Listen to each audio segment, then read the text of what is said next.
Salve rapaziada, eu sou Gustavo Machado Barbosa, aluno de licenciatura em História da UFPA, e passando aqui no início do vídeo para desejar para vocês um bom vídeo. Espero que vocês curtam o nosso trabalho e tamo junto, valeu rapaziada!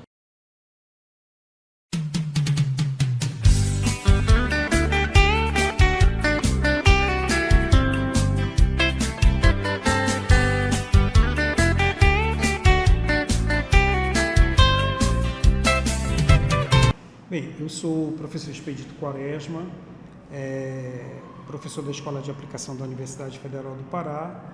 Já leciono nessa escola há muitos anos, acredito que esse ano eu esteja fazendo 31 anos de carreira.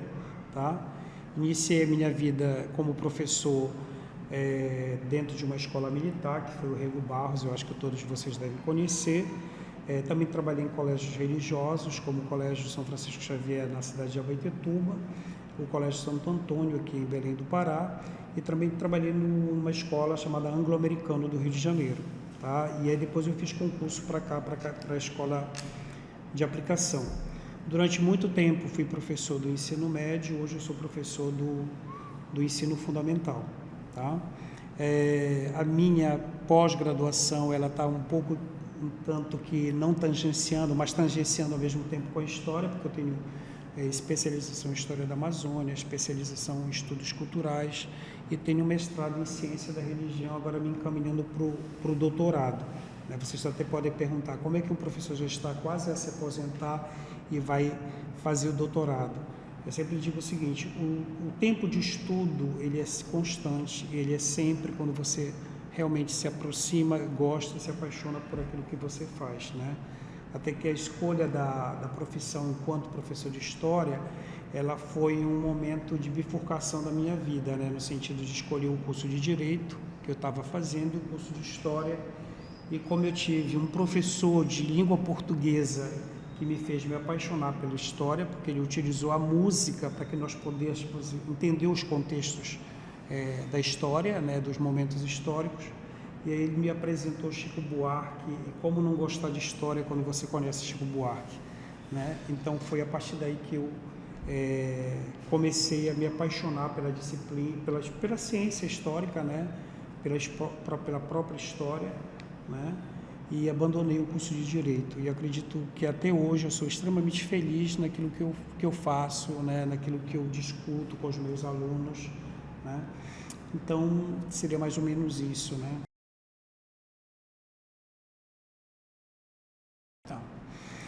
Bem, quando a gente fala o que é ensinar história, isso tem a ver com o próprio ensino da disciplina história, tá? Porque se vocês forem pegar ao longo da história do ensino de história, vocês vão ver que o ensinar história ela está ligada ao tempo, né? Ensinar história há décadas atrás, principalmente quando eu iniciei a minha vida de estudante, os professores provavelmente trabalhavam dentro de uma perspectiva de que ensinar história era trabalhar com os grandes fatos, com os grandes heróis, né? Uma história dentro de uma perspectiva positivista, né? Depois, é claro, que com o processo de redemocratização do Brasil, né? Com o processo dos avanços dos movimentos sociais, para nós ensinar história, eu já era professor de história, era trabalhar dentro de uma perspectiva de que a história é movimento, de que a história ela está sempre dentro de um contexto de luta, né? Dentro de uma perspectiva marxista de história, que é a luta de classes. Tá? Então, quando a gente começou a trabalhar dentro dessa perspectiva marxista, a gente trabalhava muito dentro daquilo que nós chamamos dos modos de produção, né? E que essas lutas de classe que se davam dentro do modo de uma produção levavam a um outro modo de produção. Dentro de uma perspectiva hoje que eu critico, que é uma perspectiva evolucionista, né? De achar que a gente vem de um modo de produção primitivo comunista, né? Passava pelo escravismo, depois pelo feudalismo, capitalismo, e pensávamos na existência de uma sociedade comunista sem que houvesse a exploração do homem pelo homem e assim por diante. Então isso foi uma perspectiva de história, tá? E aí todos vocês sabem que nós tivemos um boom na história, principalmente a partir da França, com a Escola dos Análises, a Nova História, e a gente achou que era necessário trazer outros autores, outros temas, outros objetos para dentro do espaço de sala de aula. Então a gente começou a discutir não só essa história da luta de classes, né, dentro de uma perspectiva marxista, né? Mas a gente ampliou esse leque, né, para poder entender a história, por exemplo, daqueles indivíduos que historicamente não tiveram história, não tiveram espaço das suas histórias dentro do espaço de sala de aula. Hoje, a minha perspectiva de estudar história é dentro de uma perspectiva da descolonização.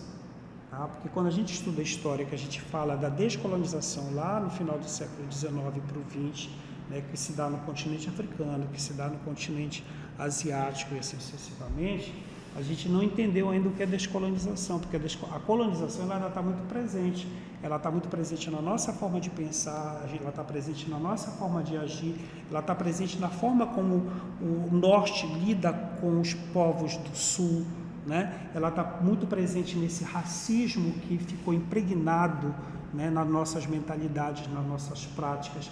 Ela está impregnada de patriarcalismo, né, onde a gente age de maneira misógina, machista, homofóbica, entendeu? Então, para mim, hoje, é preciso trazer para dentro do espaço de sala de aula essa discussão da descolonização. E quando se fala em descolonização, hoje, é discutir dentro do espaço da sala de aula a história, muitas vezes deixada em segundo plano. Por exemplo, no caso da América Latina, né, vocês que foram alunos da escola de aplicação, em que momento se discutiu a história do Haiti? Em que momento se discutiu a história de determinados povos, como os colombianos, os argentinos, né, o México e tantos outros, né, que passaram por processos de expoliação, de violência, de ditaduras, né? Então, acho que a gente precisa deixar mais um pouco de lado essa história eurocêntrica, tá? E a gente poder se deter mais na história, por exemplo, da América Latina, porque o que a gente percebe é que pouco se conhece da América Latina, entendeu? Pouco se conhece da África, né? E a gente percebe que os movimentos sociais que hoje estão existindo na África, que estão existindo na Ásia, que estão existindo na América Latina, são movimentos que ainda estão nesse processo de busca de descolonização, entendeu? Não é muito fácil isso, porque, gente, se vocês forem olhar a BNCC, que nos amarra, tá? Ela ainda nos amarra dentro de uma história evolucionista, tá? Ela ainda nos amarra dentro de uma história muito eurocêntrica, entendeu? Isso é um problema que nós, professores, enfrentamos, né? Porque a gente não é ouvido no sentido de pensarmos que escola ou de propormos que ensino de história nós queremos dentro dos espaços de sala de aula, entendeu? Muitas vezes isso cria um distanciamento do aluno para com o conteúdo, né? Porque às vezes esse enfoque muito numa história eurocêntrica, né, que você pega, vocês devem ter conhecimento da BNCC, vários povos, né, que tudo bem, dá para fazer um link com o presente, mas não seria muito mais interessante fazer um link com o presente, falando muito mais da nossa ancestralidade indígena, da nossa ancestralidade africana, entendeu? Desses povos que vivem na América Latina, que viveram sempre um processo de expoliação, né? E que hoje estão num processo de luta contra esse grande capital que aí está, né? Então, eu acho que é preciso a gente estar o tempo todo repensando o ensino de história, trazendo isso para a tona, para a seara da sala de aula, para a discussão, entendeu? Porque vocês, enquanto alunos de história que estão na graduação, vocês têm que trazer o novo, né, para dentro desses espaços, né? Trazer novas discussões, trazer novas possibilidades de metodologia, de como trabalhar o conteúdo, que tipo de conteúdo trabalhar. Porque quando você elege conteúdos para trabalhar, você está se posicionando, né? E a gente precisa, enquanto professor de história, se posicionar. Essa ideia que a direitona tentou trazer, né, de escola sem partido, é aquela velha ideia que lá no início do século XVIII para o XIX, a ciência buscava essa ideia da neutralidade da ciência, como se a neutralidade fosse algo possível, né? Não existe neutralidade. Então, quando eu entro na sala de aula, eu sou um sujeito, um sujeito histórico, um sujeito político, um sujeito que tem uma visão de mundo. E é dentro disso que geralmente a gente trabalha, né? A gente elenca conteúdos, a gente elenca metodologia e você vê quem é o seu aluno, né? Porque o aluno não pode ser somente aquela tábula rasa onde você quer jogar um monte de conteúdo para ele.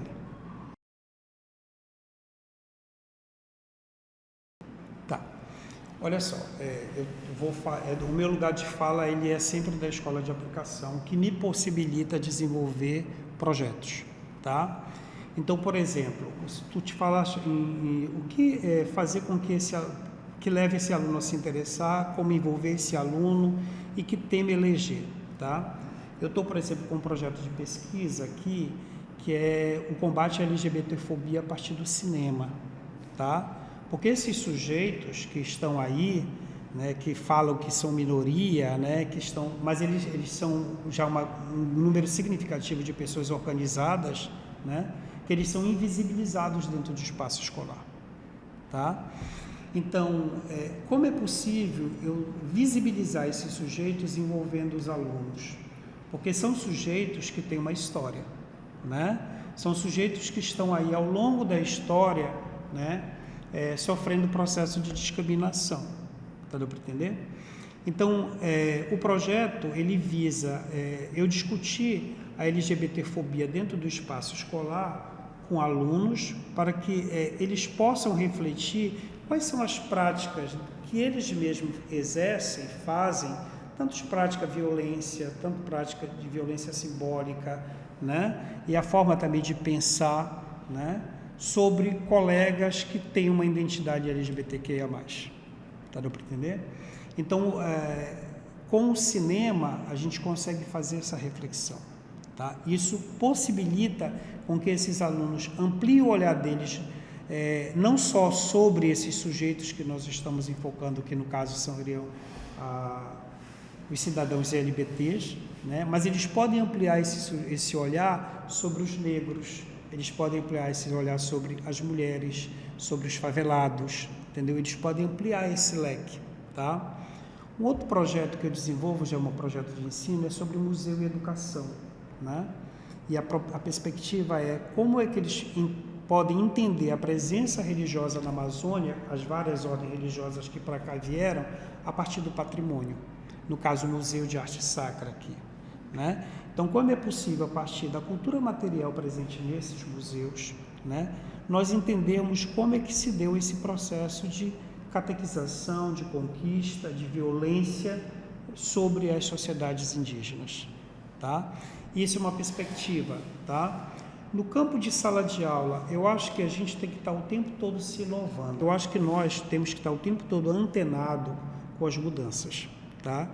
Chegou, não recuará a inteligência artificial, tá? Chegou, não recuará, né, toda essa gama de informação que nós temos via celular, tá? Redes sociais e assim por diante. Então, você tem que aproveitar disso para você poder utilizar isso ao seu favor, entendeu? Então, por exemplo, os nossos alunos do sexto, sétimo ano, que é a turma que eu estou dando aula, hoje eles sabem fazer filmagem, sabem fazer edição de vídeos pelo celular, entendeu? Então, você pode muito bem utilizar-se disso para poder trabalhar um determinado conteúdo. Tá dando para entender? Por exemplo, agora nós estamos trabalhando com um jogo de tabuleiro, tá? Um jogo de tabuleiro sobre o medievo, tá? Onde eles estão usando o computador para, por exemplo, assistirem documentários sobre o medievo, assistirem filmes sobre o medievo, buscarem imagens, porque eles vão construir o jogo de tabuleiro deles, né? Como são adolescentes de 12 anos, nesse processo lúdico de montar um jogo de tabuleiro, você está trabalhando conteúdo, entendeu? De uma maneira bem agradável, né? Porque não dá para você, com um aluno de 12 anos, pensar que ele é um aluno de um curso de graduação, onde vocês também não têm muito saco de ficar horas e horas sentado na frente de um professor, ouvindo e lendo textos e textos. Então, eu acho que N possibilidades podem ser feitas, e principalmente quando essas N possibilidades, elas possam ser feitas de maneira interdisciplinar. Por exemplo, no projeto que eu estou desenvolvendo, eles vão saber mexer com blog, eles vão ter que lidar com blog porque eles vão produzir um blog, né? Eles vão fazer um curso de fotografia porque eles vão ter que fotografar a cultura material presente no Museu de Arte Sacra. Você está me entendendo? Então, eu acho que é você ver as N possibilidades, tá? Agora, é claro, a gente não pode cair na utopia de que isso vai ser sempre possível, vai ser algo, uma prática constante. Por quê? Há os limites, gente. Os limites da estrutura da escola, que nos obriga a ter que, todo bimestre, entregar as notas, que ter que fazer tantas as atividades, entendeu? Que ter que cumprir com o conteúdo exigido pela BNCC. Porque vocês sabem que, às vezes, são os pais que vêm e que transformaram a escola como se fosse uma empresa, eles clientes, exigir que seja dado ipsilite aquele conteúdo. E muitas vezes que são desnecessários, entendeu? Então, a gente tem que ver saber como lidar com isso, né? Fazer um jogo, um corpo de jogo, como é jogo de corpo, como é que fala? Um jogo de cintura, é isso, para você saber como lidar com isso, entendeu?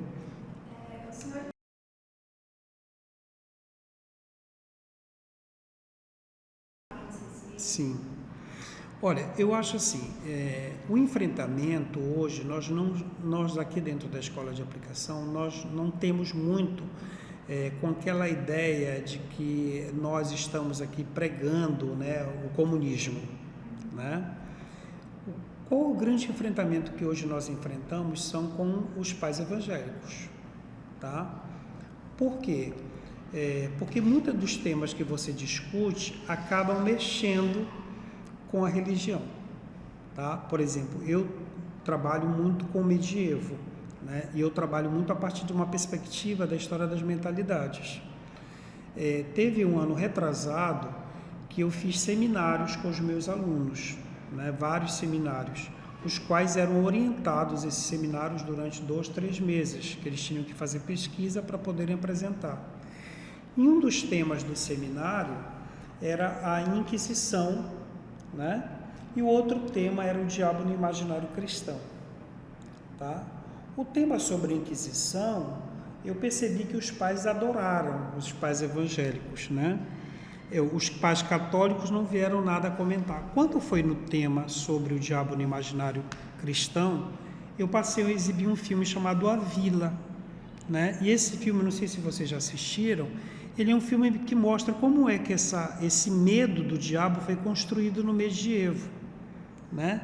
E como essa figura do diabo até hoje ela é utilizada para espalhar o medo, difundir o medo, tá? Então eu recebi críticas seríssimas vamos dizer, no grupo de pais, né, que eles se organizam no WhatsApp, juntamente com a professora Antônia Brioso, que tem um projeto dentro da escola que é chamado Cartografia, né? Que ela discute também essa questão do racismo dentro de uma perspectiva daquilo que também nós chamamos de racismo religioso, entendeu?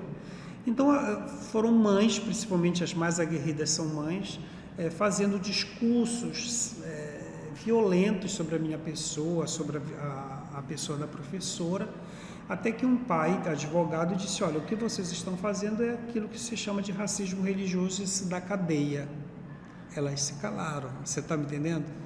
Bem, o que acontece é o seguinte: hoje eu acho que a profissão professor é algo muito espinhoso, tá?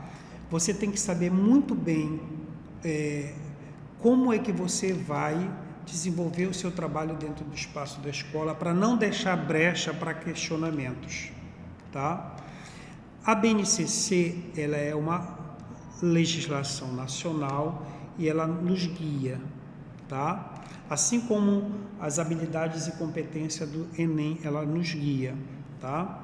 Vocês veem que há de vez em quando os pipocos que ocorrem após uma prova do Enem, quando se faz críticas a uma determinada questão que caiu, né? Então, o que ocorre? Eu acho que nós, enquanto professores, nós temos que saber em que seara nós estamos lidando, né? E aí a seara da escola é a seara das contradições, é a seara dos vários sujeitos, né, com cabeças extremamente diferentes um dos outros, forma de pensar. Então eu acho que tu tens que trabalhar muito bem a tua disciplina, né? Claro, não inventando coisas que de repente, às vezes, até vai prejudicar você, a própria escola, tá? Mas é buscando dizer, não, mas olha, esse conteúdo que eu estou trabalhando aqui está dentro da legislação, tá? Dá para entender? Agora, é claro, como eu falei no início, nós não somos seres neutros, nós temos posição política. E eu acho que quanto nós temos posição política, nós temos que ter a competência. Eu vou buscar o Paulo Freire, né, diz o seguinte: todo educador ele tem que ter a competência para defender a si mesmo, defender aquilo que ele acredita, né, defender a instituição na qual ele faz parte, o trabalho que é desenvolvido individualmente e coletivo. Porque vocês vão perceber que os enfrentamentos eles vão se dar. Tem determinados espaços que eu confesso para vocês que exigiria pesquisa, de, por exemplo, como trabalhar como professor de história a partir de uma perspectiva de uma história crítica, dialética, numa escola militar. Entendeu? Ou numa escola particular, onde grande parte das famílias estão dentro dessa perspectiva bolsonarista, né, de ver o mundo, né? Então, é uma coisa que eu acho que ainda precisa ser estudado, né? E eu acho que é isso, a gente tem que ter essa competência de como saber lidar com essas várias situações. E principalmente dentro do espaço escolar, nós, professores, nos unirmos, porque a gente sozinho, a gente se torna fragilizado. Entendeu? E aí o diálogo interdisciplinar, do que vai ser trabalhado no bimestre, o que vai ser trabalhado no ano, isso é importantíssimo, porque um apoia o outro, entendeu?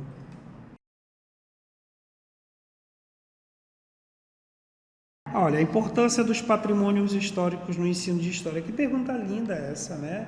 Da gente poder entender, né? E discutir. E é uma coisa que eu reflito bastante. Eu acho que vocês devem conhecer a Lilia Schwartz, oh meu Deus, historiadora que escreveu imagens, esqueci agora, falta já de memória, é Alzheimer chegando. Bem, então, patrimônio, né? Gente, o que tem de interessante, o quanto é interessante nós trabalharmos a história a partir do patrimônio. Belém é uma cidade que está carregada de memória via patrimônio, através das igrejas, dos prédios, das ruas, dos nomes das ruas, das praças, dos teatros.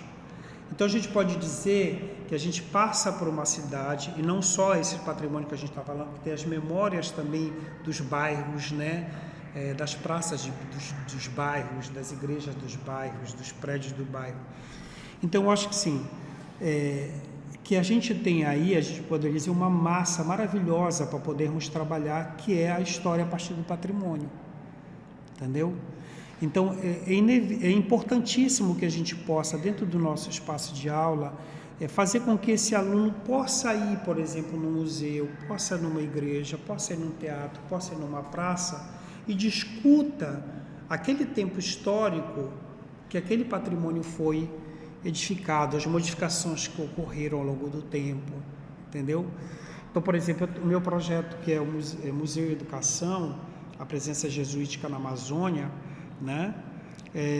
Esses alunos, ao ir para o Museu de Arte Sacra, eles conseguem perceber uma temporalidade de reforma e contra-reforma, uma temporalidade do barroco, né? Uma temporalidade desse domínio jesuítico sobre essa sociedade amazônica, essa temporalidade dessa catequização, né? Então eles conseguem visualizar no patrimônio memória, história, entendeu? Então eu acho que isso é importantíssimo, e também nós quebrarmos essa ideia de que o patrimônio ele só é aquele prédio construído há séculos atrás. A própria escola é patrimônio. né? Vocês que estudaram aqui na escola de aplicação, se vocês forem entrevistados, o quanto vocês podem falar dessa escola, dos professores, da metodologia, do primeiro beijo que vocês tiveram aqui, tu tá me entendendo? Do primeiro amasso que vocês tiveram aqui. Então, essa escola, ela respira história, como qualquer outra escola. A casa de vocês, não é isso? Né? É uma prataria, um bule, um ferro de engomar que um aluno traga da sua casa. Então você está discutindo, né, a partir desses objetos, né, que temporalidade foi aquela, que sujeitos viveram aquela temporalidade, que mentalidade existia a partir daquilo, entendeu? Então eu acho que assim, é importantíssimo vocês, enquanto alunos que querem futuramente serem professores, pensarem em projetos que vocês possam envolver os seus alunos para poderem entender isso. Por exemplo, não sei se vocês conhecem o professor Michel, vocês conhecem? Pinho. Né? O Michel Pinho, eu sou um fã dele, eu digo, cara, eu te adoro, né? Porque o Michel Pinho é um cara que, nos vídeos dele, ele faz as pessoas se apaixonarem pela cidade, né? Quando eu vejo ali, pô, tem 16 mil pessoas que já curtiram, tá entendendo? Então, eu acho que todos os professores, principalmente os professores de história, eles têm que ter essa preocupação, né? Mas entender o patrimônio dentro de uma perspectiva, sempre que eu digo, das contradições, né? Vocês viram que lá em São Paulo a imagem do Borba Gato foi queimada, né, em plena pandemia. Vocês viram isso? Né? Não só eu, vocês assistiram, que saiu até no Fantástico, né? Ou então aquele escravocrata que teve essa imagem jogada lá no Rio, né? A Igarapé trazendo como se uma Amazônia da Então, o que eu acho assim, todo patrimônio, principalmente construído no período daquilo que nós chamamos de período de escravidão, ele representa sofrimento. O Teatro da Paz, ele representa sofrimento. Ele só não representa, ele não é só esse período de Belle Époque, de auge, de beleza. Ele é o sofrimento de muitos seres humanos que estavam morrendo nos seringais. Então, o patrimônio, ele tem que ser visto dentro da sua perspectiva de contradição, né? Como é que isso se construiu? Dentro de que relações de poder isso se construiu? Como se construiu essas igrejas? Como se construiu o Teatro da Paz? Como se construiu as praças, né? É sempre a gente trazer essa perspectiva, né, desses sujeitos envolvidos, né? E nesses sujeitos envolvidos é lembrar principalmente aqueles que foram esquecidos, como dizia o Brecht, né? Quem construiu Tebas, né? Quem construiu tantas outras coisas. Então é preciso fazer isso, com que o patrimônio, a partir dele você perceba as contradições do processo histórico no qual eles foram constituídos. Bem, eu confesso para vocês, alunos PCDs para nós, todos os professores, eu acredito que sem exceção, o grande calo. Por que o grande calo? A graduação não nos possibilita a formação. Vocês estão saindo de um curso de História onde vocês vão estar lidando com N seres humanos e que com certeza vocês não vão estar capacitados para lidar com essa diversidade, tá? Essa diversidade de indivíduos de classes sociais diferentes, de identidade de gênero diferente, de racialidade diferente. E agora nós sabemos que temos os nossos alunos PCDs. Não é fácil entender o que é o TOD, um aluno com TOD, com TDAH, com dislexia, com autismo, suporte 1, suporte 2, suporte 3, né? Com tantas outras que estão chegando para nós que a gente não está conhecendo, não conhece. Então, eu acho que a universidade, no momento que a escola abre para a inclusão, ela tem que capacitar, tá? Eu sou de uma geração de professores que nós não fomos capacitados, até porque esses indivíduos não eram incluídos, né? Essa inclusão veio de um tempo para cá. Então, é uma dificuldade que nós temos muito grande de lidar com eles, Até porque às vezes a gente é colocado 2, 3, 4 alunos numa sala de aula. Tu já tem que lidar com os alunos ditos normais, imagina com os alunos PCDs, entendeu? Então, é uma fragilidade minha, mas é uma fragilidade de todos os professores da escola de aplicação, porque é difícil. É muito difícil tu lidares com isso. E é preciso muito estudo para você poder lidar. E aí, no ano passado, por exemplo, eu tinha 14 alunos PCDs. Desde aluno com síndrome de Down, hidrocefalia, TOD, autismo, suporte 1, 2, 3 e 4, entendeu? Aí eu adoeci ano passado, como vários outros professores adoeceram. Então, é uma dificuldade que todos nós, professores, estamos tendo. Tanto é que está se fazendo um estudo que tem muita gente desistindo do magistério ou adoecendo, porque não está dando conta. Porque jogaram para nós uma carga de trabalho sem nos dar condições de desenvolver o trabalho. Entendeu? Não é fácil. Não é fácil mesmo. Entendeu? E eu acho que é algo que tem que estar se repensando como é que se deu essa inclusão, se essa inclusão não é algo, né, meio assim para inglês ver.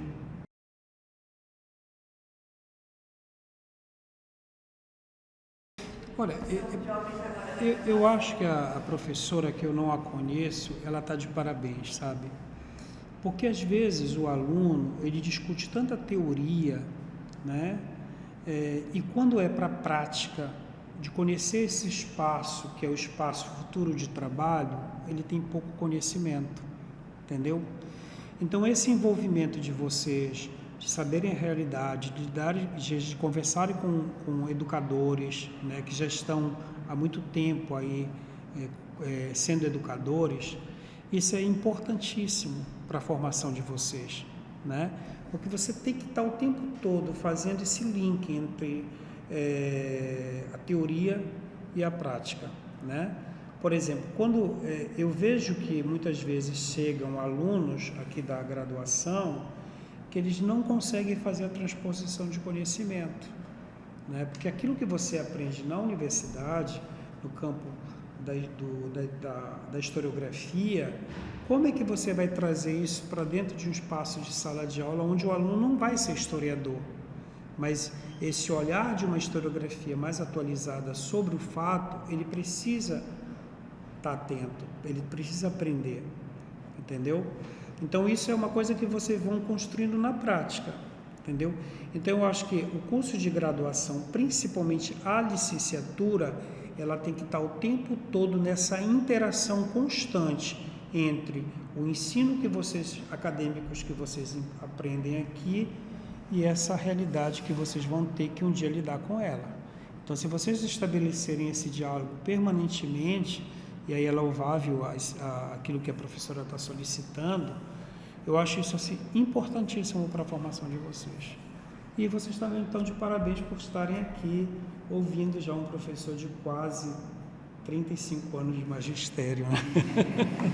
Então era isso, tá bom, gente? Obrigado, tá? Pois é, galera, esse foi o nosso vídeo. Espero que vocês tenham gostado da entrevista. Muito obrigado, bebam água, se hidratem e até a próxima aula. É tipo, vocês três fazem a próxima pergunta, né? Tem aquela tela lá. Bem, gente, eu gostei do claquete, né? Já tem um susto, né?